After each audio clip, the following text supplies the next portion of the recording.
On Monday, February 10th, 2020, I conducted an in-person interview with Sharice Zachary, who is a social worker for the Sampson County, North Carolina Department of Social Services.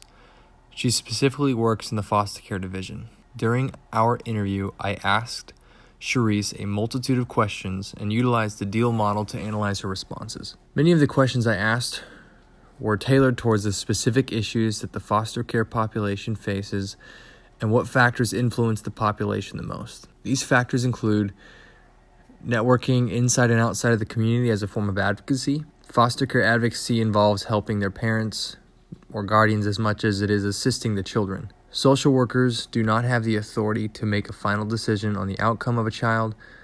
The court system has the final say. Social workers can only recommend a course of action.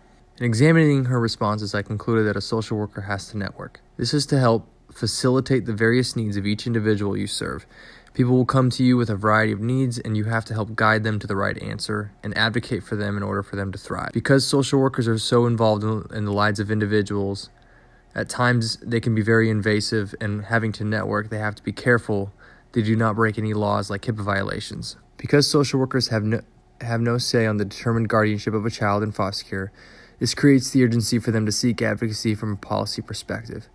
Doing so will ensure that massive amounts of children are being protected by law and alleviating efforts to prevent further issues during a foster care case. To summarize all this information, I was very surprised when Sharice informed me that she spends a great deal of time working with parents.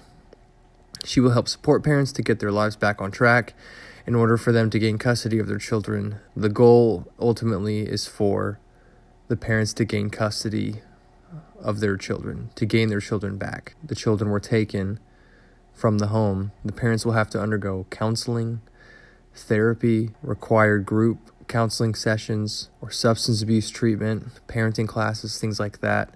The social worker will guide them and assist them and ensure that they've attended their appointments and are on the right track in order to gain their children back. Sharice mentioned one program in North Carolina called the Links Program. That is a program that specifically works with foster care children starting at the age of 13. Their philosophy is to start having conversations regarding the future as soon as possible so the youth can begin to formulate a plan. Just having those conversations so the youth begin to formulate a plan in their mind and begin to make decisions regarding their future.